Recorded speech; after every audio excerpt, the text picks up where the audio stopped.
ひもとうまるちゃん R はご覧のスポンサーの提供でお送りします。 Franchement, avant de me lancer dans cette grosse série, j'avais fait un sondage sur Twitter pour demander quel gros animé commencer. Naruto était le dernier dans la liste et One Piece était le premier voté. Donc j'ai commencé Naruto. N'hésitez pas à me suivre sur Twitter. Bref, je commence au début du confinement, donc plus de cours du tout, et j'ai pu lâcher mon potentiel de no life à son maximum. Le début de Naruto m'a semblé ultra lent. Ça prend extrêmement bien son temps pour introduire les choses, comme le fonctionnement du chakra, le ninjutsu, le taijutsu ou encore le kenjutsu. Et à ce moment-là, ça faisait beaucoup. Et pourtant, je ne pouvais même pas savoir que ce n'était même pas un dixième de la série. Mais bon, outre le lore, les personnages sont aussi importants. Et je crois bien que j'ai dû voir au moins 50 épisodes pour enfin comprendre à quel point Naruto était seul et triste. Bien sûr, c'était de l'ironie. Je trouve sérieusement qu'il y a beaucoup trop d'épisodes sur ça. Mais je ne saurais dire si c'était vraiment nécessaire. Comme je l'ai dit avant, on prend bien notre temps pour nous mettre dans le bain. Et donc, ça concerne les personnages aussi. Mais honnêtement, malgré tout ça, j'ai vraiment grave kiffé. Avec une chose aussi vaste, c'était pour moi comme la découverte d'un autre monde sur lequel je suis passé aveuglément depuis des années. C'est en me mettant à fond dedans que j'ai enfin pu comprendre le plaisir de nos générations passées. La seule chose que je regrette, c'est que j'étais vraiment seul. La moindre chose qui me fascinait dans l'animé, je ne pouvais le raconter à personne. Parce que la plupart des gens que je connais ont déjà regardé Naruto il y a des années maintenant. Donc soit ils s'en foutent, soit ils ne sont pas du tout étonnés. Et me disent, ah bah c'est rien ça encore, t'as rien vu? Je vais le démarrer cet enculé. Mais ça encore, ce ne sont que mes collègues. Parce qu'il y a encore pire. Littéralement la commu entière. Alors oui, c'est très loin d'être la pire commu. SNK bat quand même des records de fils de p*** à la seconde. Mais la commu Naruto font des choses qui m'embêtent quand même un peu. On va commencer par le fait qu'ils spoilent vraiment tout en mode normal. La mort de certains personnages, certains événements, etc. etc. Car la plupart partent du principe que le monde entier a déjà regardé Naruto. Parce que c'est un classique et qu'il commence déjà à dater. Sauf que non. Je faisais du coup partie de ce cas de figure. Et me suis fait spoiler la mort de certains personnages en mode normal. Et oui, ça me casse les couilles. Mais bref, milieu confinement, je finis Naruto, j'ai vraiment rush et j'étais plutôt fier de moi. Et j'ai même regardé tous les hors-séries, parce que j'avais rien d'autre à faire de ma vie. Bref, ce fut émouvant. J'étais déjà grandement attaché à l'univers comme il était présenté. Donc il me semblait super évident que j'allais enchaîner avec Naruto Shippuden. Et là, j'avais l'impression de voyager, de revenir à l'ancienne hype que de voir le retour de nos personnages préférés. Et ce que j'ai adoré, c'est que tout a un sens. Tous les éléments mis en place de Naruto font que Naruto Shippuden est plus que logique et facilement compréhensible si vous avez bien suivi la série d'avant. Car certes, le scénario est beaucoup plus ample. On sort un peu des alentours de Konoha pour nous aventurer dans les autres villages cachés, voir les autres Hokage, etc. et etc. Des choses qu'on avait introduites pendant tout ce temps dans Naruto et qu'on explore finalement dans Naruto Shippuden. Et c'est là que je me suis dit que ça valait finalement la peine de prendre tout ce temps, car ça rend clairement la chose encore plus symbolique. Naruto Shippuden reprend donc sur une note assez calme. On pourrait même comparer les premiers épisodes à des sortes de tranches de vie. Et après ça, la série nous donnera un petit avant-goût de ce qui nous attend, pour finalement structurer la série en collection de longs arcs bien construits, qui aborderont toutes les plus grandes thématiques encore présentes dans ce monde merveilleux à mes yeux. L'Akatsuki,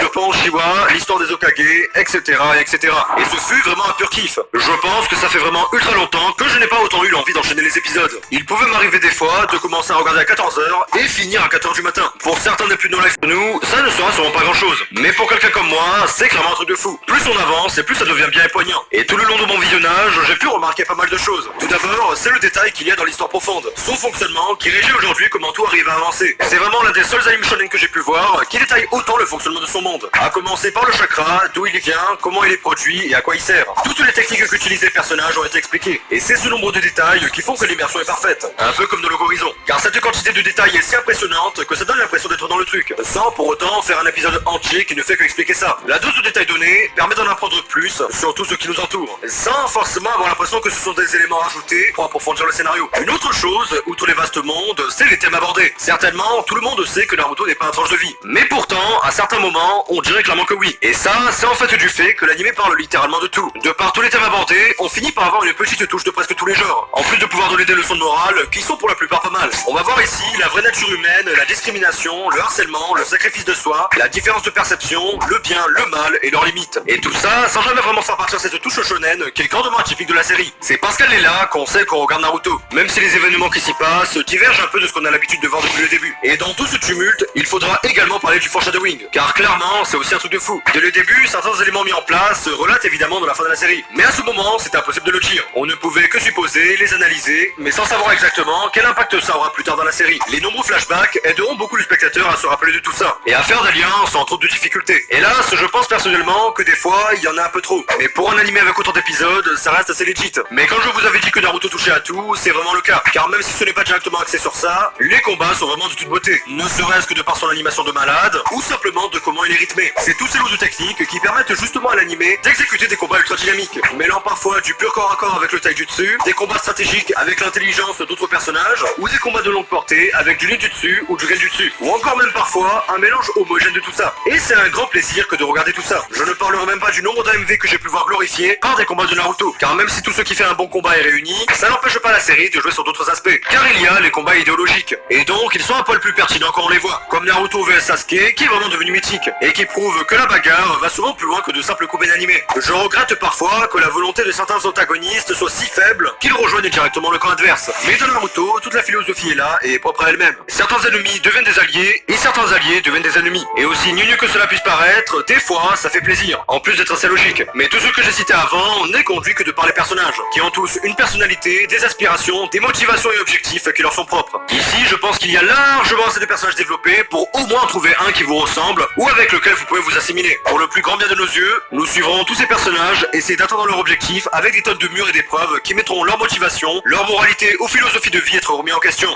La bonne pensée par excellence n'existe pas. Les mœurs, ce ne sont que des normes sociales déterminant ce qui est acceptable ou non dans cette même société. Et évidemment, nous avons des personnages qui ne respectent pas ça, ou s'en sont clairement déviés. Et pour eux, c'est exactement pareil. Ils ont leur personnalité et tout le reste, avec leur motivation et leur background qui les ont amenés à ce stade. Le plus grand exemple que je peux donner étant Orochimaru, qui est à présent l'un de mes personnages préférés, et que j'ai également dessiné. Mon instant de description. J'avoue, la plupart sont assez clichés, compte tenu du fait qu'on peut les ranger dans une catégorie. Mais Naruto est un pilier. Faisant partie des premiers, on ne serait même pas autorisé à dire que c'est cliché, car c'est cette œuvre et quelques autres qui ont justement amené le cliché, prouvant une fois de plus à quel point elles sont inspirantes encore de nos jours. Et bien sûr, dernière chose sur laquelle je ne peux pas passer, c'est la musique. Déjà, la simple musique, c'est littéralement un chef-d'œuvre. Une mélodie qui à chaque fois met en évidence l'intensité de l'émotion présente, que ce soit la tristesse, la joie ou la mélancolie. Et c'est une chose de plus qui contribue grandement à faire de Naruto une œuvre unique et symbolique aux yeux et aux oreilles de tous. Mais outre les OST, je ne plaisante pas en disant que je n'ai jamais entendu un mauvais opening de Naruto. Tous donnent envie de s'ambiancer et tous donnent une tonalité aux événements pour lesquels l'opening est raccordé. Il y a juste avant l'opening 7 de Shippuden pour parfaitement illustrer ce que je dis. En bref, fin 2020, je finis finalement Naruto Shippuden. Le temps que j'ai pris pour le regarder me donne aussi l'impression d'une grande aventure qui se termine. J'avoue, ça m'a foutu mal. J'étais content de voir tous les personnages finalement atteindre leur objectif, mais à côté, j'étais vraiment dégoûté que ça se termine. Et oui, après l'arc Pain, j'ai trouvé que ça restait toujours aussi bien. En bref, Naruto n'est pas une simple série que j'ai regardée. Avant, j'avoue avoir beaucoup méprisé les gens qui ne connaissaient que ça, et s'en vantaient parfaitement devant plein d'autres. Sauf que j'ai remarqué avec le temps que si la série est aussi connue, ce n'est pas du tout pour rien. Elle a littéralement défini une génération entière, avec un univers si vaste qu'on pourrait réinventer d'autres histoires par-dessus. Et pour moi, dès à présent, regarder Naruto est une norme. Même quelqu'un qui n'est pas totalement habitué à voir les codes de shonen très ancrés, sera totalement capable de regarder la série quand même. Pour donner un ordre d'idée, Dragon Ball est aussi un classique. Pour autant, je l'ai regardé petit, et je suis persuadé que si je regardais une nouvelle fois aujourd'hui, je ne kifferais pas autant qu'avant. La nostalgie biaiserait sûrement mon ressenti. À l'instar de Naruto qui date, et que j'ai pourtant regardé récemment et que j'ai kiffé plus que jamais. Même avec mon actuel bagage d'animé regardé. Et c'est une expérience à vivre pour tout fan d'animé. Et dès à présent, je suis content d'avoir enfin pu ressentir ce que tout le monde me disait à propos de l'œuvre. Mais la véritable question qui reste à poser maintenant, c'est est-ce que je reprends avec Boruto? Et est-ce que ça sera en animé ou en manga? N'hésitez pas à m'aider en commentaire et à me donner votre avis sur la question, ça me serait vachement utile. Bref, j'ai bien aimé faire cette vidéo, et pour les gens qui n'ont pas encore regardé Naruto, franchement, foncez, vous ne serez pas déçus. Dans mon cas, je vous dis que c'était tout pour cette vidéo, j'espère qu'elle vous aura plu et qu'elle vous aura aidé. Et si c'est le cas, n'hésitez pas à vous abonner, liker, partager, ça me fait vraiment super plaisir. Quant à moi, je vous dis à une prochaine vidéo, en attendant, portez-vous bien, ciao bye.